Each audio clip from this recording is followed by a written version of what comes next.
said it so many times today, but he's your favourite fighter. One of my favourite fighters to watch him. I hope when I beat him he doesn't retire. I hope he has some more fights. I hope he doesn't retire once I beat him, but that's what's going to happen. I'm going to beat him just like I beat Michael Chandler. Beat him for the punch on the feet, ruin his legs with kicks. I'm going to damage his calf, and if it does go to the ground, it'll be over even faster. She just destroyed Dustin Poirier's prediction with one devastating performance analysis. And what he revealed about UFC 324's main event is sending shockwaves through the entire MMA community. Poirier dropped an absolute bombshell when he broke down why Paddy Pimblett versus Justin Gaethje isn't going to go the way everyone thinks.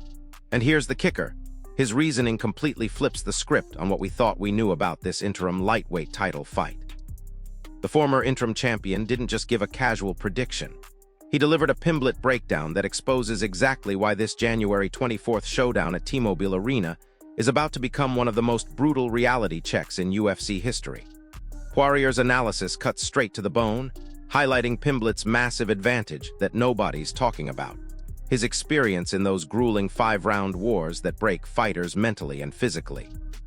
We're talking about a guy who's been through absolute hell in the octagon, emerging from battles that would destroy lesser men. That's not something you can simulate in any gym, no matter how elite your training partners are. Justin? You're one of the few that I've heard say that. Can you tell us why? I just think he's been in those 25-minute fights. He's been in dog fights before. But here's where Pimblett breakdown gets absolutely wild. He's questioning whether Pimblett can even survive on the feet with Gaethje, let alone implement his grappling game plan. Think about this for a second. We're talking about a striker so dangerous that even elite wrestlers refuse to engage with him standing up. Poirier pointed out something crucial that everyone's overlooking.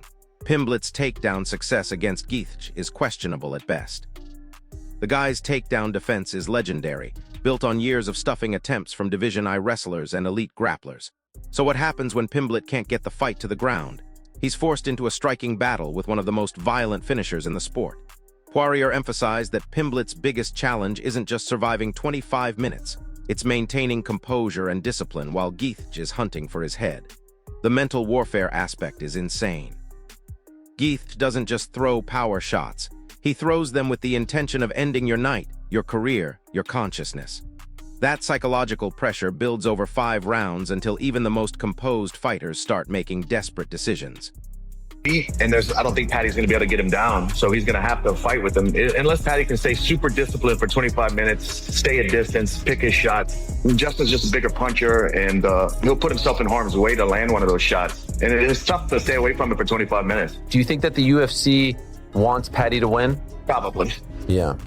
Probably, because Justin's talking about retirement, and Paddy's still young, and they can continue to build him. There's a bunch of fights we haven't seen with Paddy. So it's more marketable if Paddy wins. And so how do you see it playing out? I think Justin's... And get this, Alexander Volkanovski just came out with a completely opposite prediction that's got the MMA world buzzing. The former featherweight king is backing Pimblett to win the interim title, and his reasoning is actually brilliant. Volk's pointing to something most analysts are missing, Pimblett's pattern of rising to the occasion when everyone doubts him.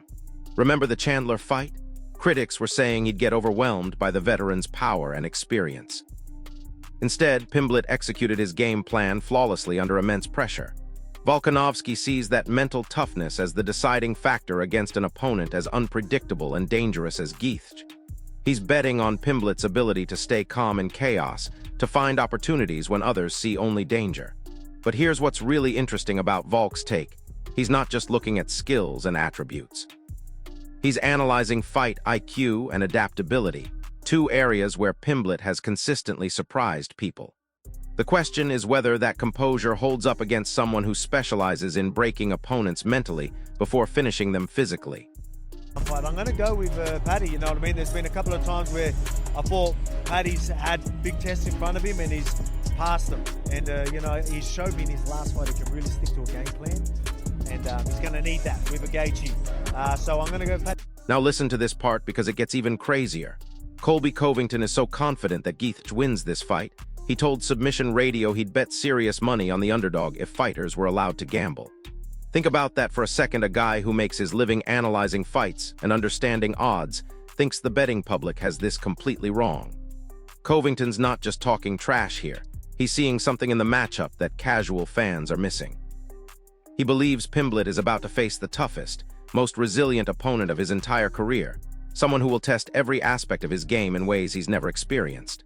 The challenge isn't just technical, it's about heart, grit, and the willingness to dig deep when everything hurts and your body is screaming to quit. Covington thinks this fight reveals whether Pimblett truly belongs with the elite, or if his rise has been somewhat manufactured by favorable matchmaking and hype. It's a brutal assessment, but one that highlights the massive step-up in competition Pimblett is facing. If he gets it done, it's because Justin's just so shot. He's been in so many wars, you know, he's been around the company so long, and that knockout to Max Holloway, he just hasn't recovered from. So if he gets a win that, then yeah, there. But this is like, seems like a smash spot. Like if I was able to bet fighting, which we're not allowed to because the feds got involved because that moron coach James Krause screwed it up for all of us. But this seems like a smash spot on Gaethje because everybody's on, and all the public is driving the money line for Paddy Pimblett to be the favorite. But you know, I think Justin's still a tough dog, and he's going to come out there and give his all, and he doesn't want to lose this fight. This could be his last fight if he loses. So, you know, I think he's going to put Paddy to the test, and, you know, Paddy, you know, usually has to control the wrestling aspect, put guys to the ground to get his submission and to get his striking game working. So, you know, I don't know. Justin's shot on one hand. They're trying to give him an easy win on a silver platter to Paddy to build him up. You know, he's got a little bowl cut and a little mouth, and they think he's the next star. So, I don't know. It's a tough fight to judge. You know, how much is left in the tank for Justin versus a guy that's absolute nobody that hasn't actually accomplished anything in the sport yet. We shall. Hold up, because Dan Hooker just dropped some knowledge that changes everything about how we should view this fight. Hooker is straight up disagreeing with the betting odds that favor Pimblett, and his reasoning is surgical in its precision. He's focusing on Gaethje's takedown defense as the key factor that everyone's underestimating. According to Hooker, Pimblett isn't getting this fight to the ground, period. And if you can't implement your grappling game against Gaethje, you're in for a world of hurt on the feet. Hooker made another crucial point that's got people talking. We haven't seen Pimblett tested by enough elite competition in their prime. His biggest wins have come against fighters who were either past their best or not quite championship level. Gaethje represents a completely different beast, a guy in his prime, hungry for gold, and possessing the kind of finishing power that ends fights in devastating fashion. Bilal Muhammad jumped into this conversation with his own analysis, and he's seeing the same red flags. Muhammad's focusing on Pimblett's tendency to absorb significant damage in striking exchanges, a habit that becomes absolutely lethal against someone with Gaethje's finishing ability. Don't get pulled into chaos. Don't get pulled into a grappling or wrestling or showing that you could do what he can do better, right? I think on the feet, Justin, you have a really big advantage. And if you're patient, you're smart, you systematically break him down, kind of like how you did against Tony Ferguson, it'll be an easy night for you. For Paddy, I think you got to create chaos. You got to wrestle as much as possible. Yeah, he has college wrestling accolades, but this isn't college wrestling. This is UFC. This is fighting. This is punches. This is grappling. This is everything involved. So if I'm Paddy, I'm going to shoot in early and test it early. Because when you guys are both dry, that's where it comes. You've seen guys like Habib catch a low kick and shoot off it, or as he's pulling that kick back, shoot off it, pushing him to the fence. We've seen him get pressured. We don't want to get hit by him. Everybody who gets hit by him says how hard he hits. He's one of the hardest hitters in the division. So let's not test your chin. Let's not say Scousers don't get knocked out, right? We don't need to do that. I think your path to victory is clear. It's on the ground. I think you will have a big advantage if it gets into those hard grappling exchanges. And especially if you get multiple takedowns on him. You were able to control Michael Chandler, who's another college wrestler, on the ground pretty easily, mounted him. And you say you want to do the same thing with Justin? Let's put that plan to action. My pick, I think I'm going to go with Justin. I think Paddy just gets hit a lot on the feet. Yeah, he's pretty much clean his last two victories, but Jared Gordon had some clean shots on him, big hooks, big crosses. And Justin kind of like boxes, kind of like Jared. Clean, he likes dirty boxing, he likes inside boxing. Justin's very good there, so I think I'm going to pick Justin in this one. I don't know if he knocks him out or finishes him. I do think it kind of would be a decision. I'm going on the Tony Ferguson type fight because Paddy's tough. He's not hard to break. I mean, it's not easy. But wait, it gets even more interesting when you hear what Michael Chandler has to say about this matchup. This is huge because Chandler has actually fought both guys, giving him insights that no other analyst possesses. After Pimblett beat him in April, Chandler gained first-hand knowledge of abilities that most commentators can only guess about. He openly admits that Pimblett has more skills than casual fans realize, crediting him with techniques and fight IQ that don't always show up on highlight reels. Yet here's the kicker. When pressed for an actual prediction, Chandler still leans toward Gaethje based on experience and overall skill set. He sees Gaethje as representing a completely different level of opponent than anyone Pimblett has faced in his fighting career. Chandler's perspective is fascinating because he's felt both men's power, experienced their pressure, and understands their mental games from the receiving end. His analysis suggests that while Pimblett impressed him, Gaethje operates on a level that could overwhelm even improved versions of fighters he's already beaten. The former Bellator champion even suggested Gaethje might unify the title afterward, showing just how highly he rates the veteran's chances. And more skilled, more experienced, I think better fighter all around, Justin Gaethje. But I also have been on record and said that Paddy Pimblett is better than a lot of people think he is. You know, because of his haircut and the way he talks. And when I fought him, he's better than a lot of people give him credit for. He's got long reach, good kicks, pretty darn patient and composed in there. But Gaethje's a whole different animal. So if I had to bet, I'd go Justin Gaethje, interim champion. And then he beats Ilia Topuria later on. Here's where things get absolutely wild. Omari Matt stands completely apart from the crowd by firmly backing Pimblett to win by submission. The welterweight standout sees this as a perfect stylistic matchup for the British Tsarakian to exploit, predicting Pimblett will find an opening in the second round and capitalize with a rear naked choke. This prediction reveals incredible faith in Pimblett's grappling prowess and his ability to recognize when opponents become vulnerable during the chaos of combat. Akhmedov's reasoning suggests that all the focus on Pimblett's striking power and takedown defense might be missing the bigger picture. Elite grapplers find ways to get fights to the ground, even against the best defensive wrestlers. He's betting on Pimblett's submission skills becoming the deciding factor when everything is on the line. It's a bold prediction that goes against conventional wisdom, but it highlights something important.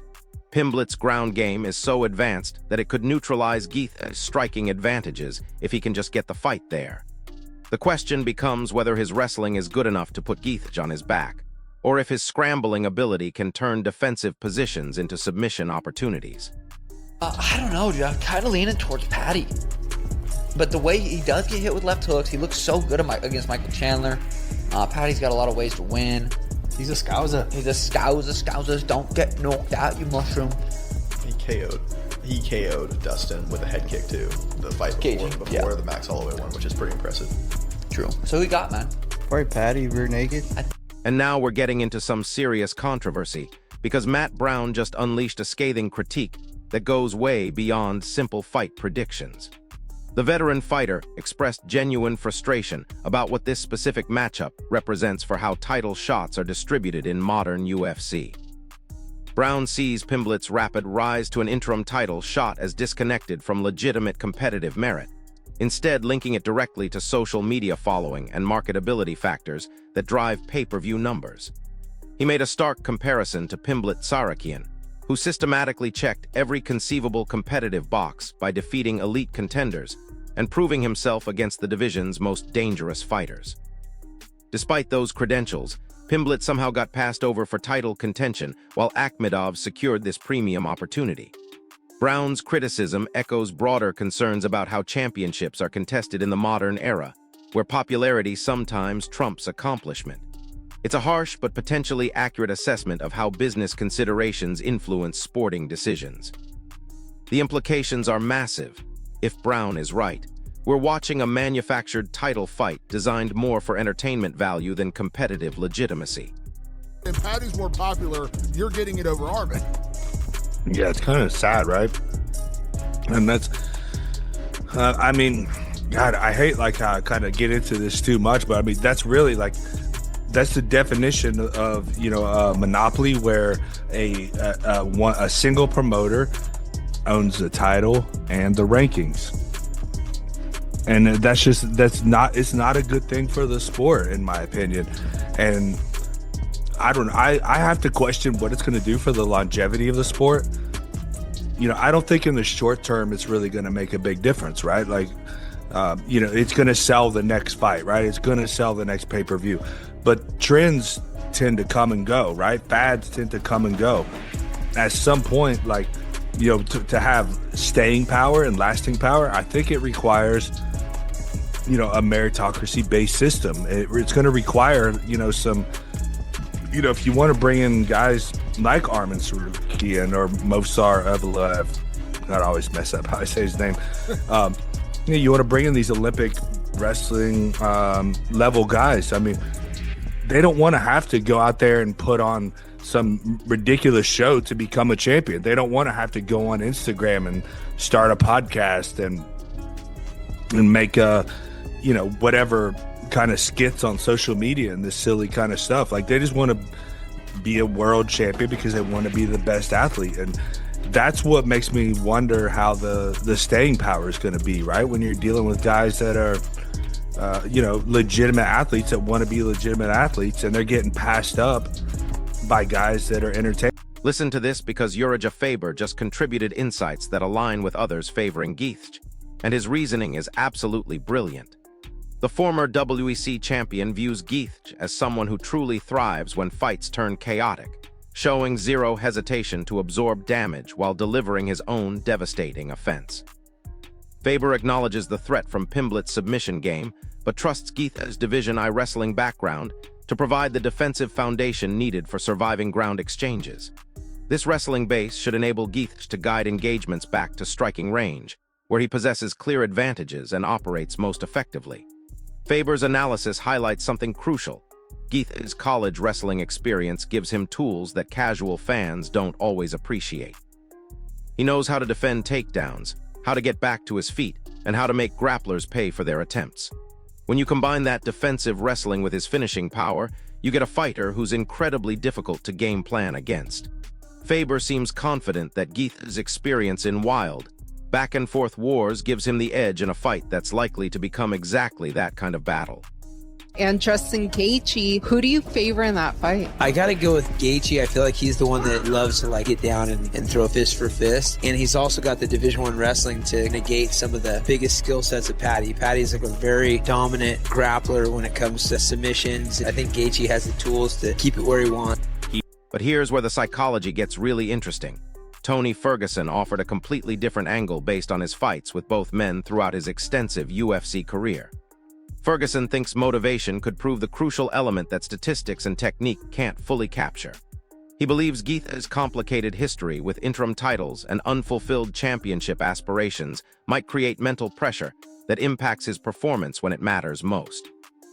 On the flip side, Pimblett's hunger to claim his first major title could generate the type of energy that pushes fighters beyond their normal limitations. Ferguson's perspective is fascinating because he understands the mental toll of fighting at the highest level, the pressure of expectations, and how desperation can either fuel greatness or cause catastrophic mistakes. He sees both fighters as flawed based on his own encounters with them, but he's leaning slightly toward supporting the newcomer, chasing a fresh opportunity with everything to gain. It's a nuanced take that recognizes how badly both men need this win, but suggests that Pimblett's hunger might outweigh Gaethje's experience when the cage door closes. Paddy's not bad. He's very beatable, and Gaethje's very beatable as well. But when it goes into the passion and how upsetting Justin Gaethje has always been about not getting that real title shot, and they just keep dangling it right there again, Paddy's in for a new treat, right? Paddy's the one that's never fought for a belt. He's going in there. He's going to be trying to, get that stuff. He's going to feel a little bit more fresher. He's going to have that little bit of excitedness. Get this, Renato Moicano just issued a bold prediction that's got submission specialists everywhere taking notice. He's anticipating will secure victory by submission, reasoning that unless Gaethje manages an early knockout, the fight inevitably moves into grappling scenarios where Pimblett holds distinct advantages. Pimblett's argument is that betting markets have completely failed to appreciate the significant gap in submission skills between these competitors. According to him, the current odds should reflect a much closer fight than what sportsbooks are offering, indicating a possible blind spot in how casual viewers analyze this matchup. Moicano thinks people are overemphasizing striking exchanges while undervaluing grappling transitions and submission threats. His prediction suggests that Bisping's window for victory is narrow. He needs to end the fight early or risk getting dragged into deep waters where Pimblett's skills become overwhelming. It's a perspective that challenges the conventional wisdom about this fight, suggesting that Bisping's path to victory is clearer than most people realize. The Brazilian's confidence in Pimblett's submission game implies that all the focus on Gaethje's power might be missing the real story of how this fight ends. Tough matchup, you know. I think 5 rounds. This is the common take. Everybody gonna say that, not only me. But if Justin Gaethje doesn't stop him on the beginning, he's going to lose. I think everybody thinks like that.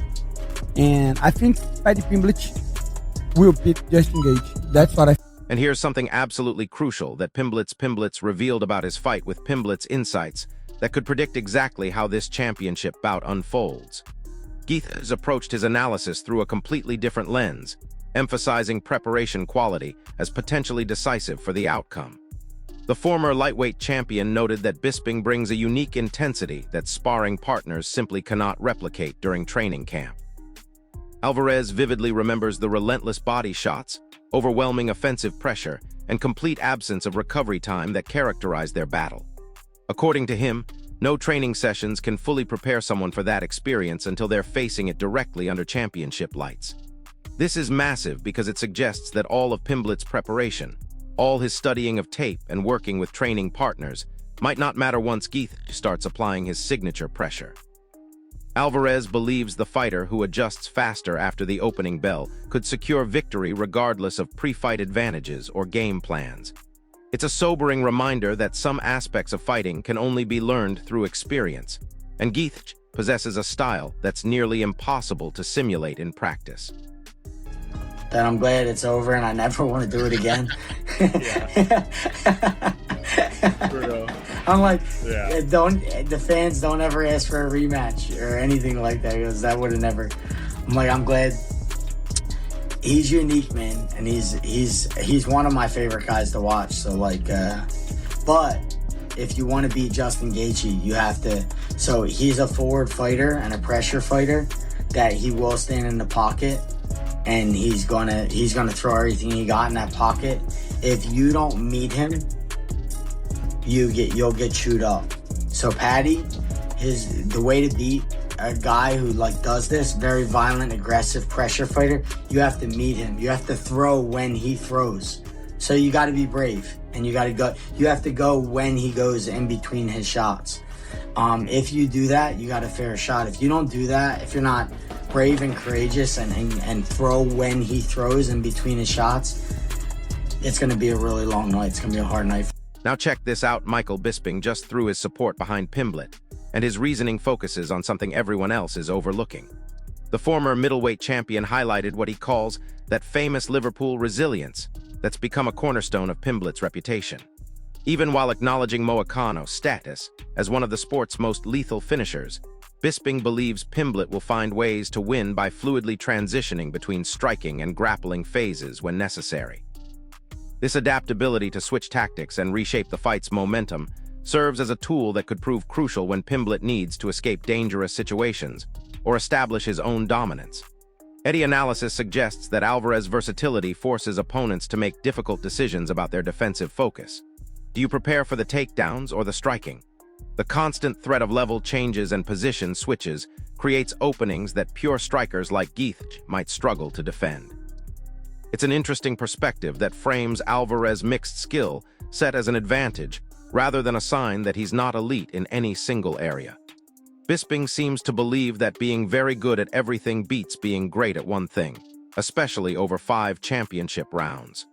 An interim champion basically means the #1 contender. But if Paddy can pull it off, unbelievable. That'll be 4 champs, 2 interims and 2 legit, well 3 legit now with Tom being promoted from the UK that have become champions. And for Justin Gaethje, this is the final go. This is the final crack of the whip. The man's had 2 title fights in the past, Charles Oliveira to Khabib Nurmagomedov, and now he gets to go up against Paddy Pimblett. Now talking about the matchup, of course it is an easier fight for Justin than what it is against Khabib Nurmagomedov, one of the greatest of all time. Islam Makhachev, the current pound for pound, and according to many people, a man that is surpassing Khabib Nurmagomedov, right? So in that regard, it is an easier matchup. Will Paddy be able to take him down? Will he dance around the octagon? Yes, he will. Will he try and replicate the game plan of Max Holloway? Of course he will. Who wouldn't try and do that? You aren't going to stand and go toe-to-toe with Justin Gaethje because the man does have knockout power. But underestimate Paddy at your peril. So here you have it.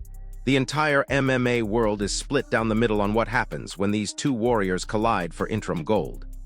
This weekend's clash at T-Mobile Arena in Las Vegas will provide definitive answers to questions that have sparked endless debate among fighters, analysts, and fans.